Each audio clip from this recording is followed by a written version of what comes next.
Ku ssaawa 2:13 ekiro kyanga 16 omwezi ogwokusatu omwaka 2010 Obuganda bwabuna emiwabu oluvannyuma lw'amawulire okutandika okusaasaana ng'amasiro g'e Kasubi omuterekeddwa bassekabaka abana okuli Ssekabaka Muteesa ow'olubereberye, Ssekabaka Daniel Mwanga Basamulekere, Ssekabaka Daudi Chwa ne Ssekabaka Muteesa owookubiri bwe gaali gakutte omuliro era ne gasaanawo.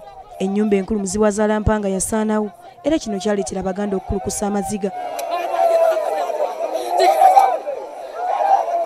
Okuva mu mwaka ogwo Buganda bwatandika kaweefube okulaba nga amasiro gaddizibwawo.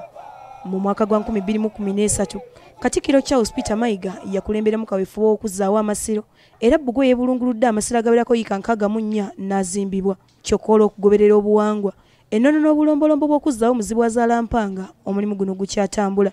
Olwaleero Kamalabyonna wa Buganda Mayiga ng'akulembeddemu baminisita mu gavumenti y'Abeene kw'ossa n'abali ku kakiiko akakulembera Oweekitiibwa Hajji Kaddu Kiberu okulambula omulimu guno wegutuuse. Omulimu guno tujja kugumala.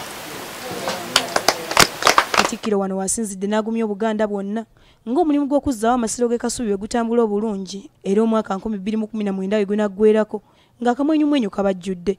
Tewali kimalamu ssuubi ku mulimu nga bwe gufaanana era abadde agoberera ebyawana akiraba nti tutambula. N'olwekyo temweraliikirira, tetugwerabirangako wadde olunaku n'olumu, tugubeerako buli lunaku ate bwe tugatta n'emirimu emirala egy'Obwakabaka. Katikkiro agamba nti omulimu guno tegutambudde kasoobo wabula gwetaagisa obukugu bw'amaanyi okusobola okugumaliriza, bw'atyo n'akunga Obuganda bwonna okuleeta ebikozesebwa ng'emmuli okusobola okugumaliriza.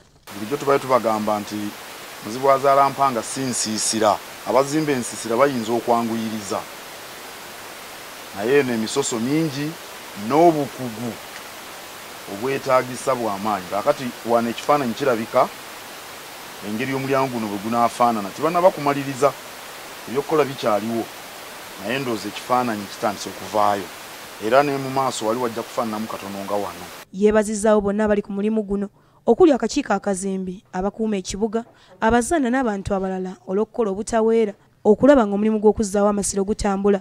Naye essuubi weeririra njagala nnyo okwebaza Oweekitiibwa Minisita atwala ensonga zino, Oweekitiibwa Kaddu Kiberu, nannyini kakiiko kennyini akali ku mulimu guno, njagala kwebaza wabula akayole, njagala kwebaza Jonathan Nsubuga n'abalala bonna abali ku mulimu guno n'abakuuma ekibuga kino, abakyala ababeera wano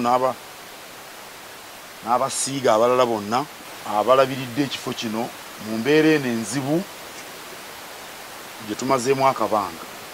Naye kakati essuubi ddene era nga kasa 2019 ajja tuleeta akaseko ku matama. Kati giweze emyaka 9 bukyanga batamanya ngamba bakkakkana ku masiro g'e Kasubi ne bagateekera omuliro kyokka ne gye buli kati alipoota tekugwangako kya mu lubaale. Fatuma Nakiwala Kivumbi, BBS Telefayina ageesigeka.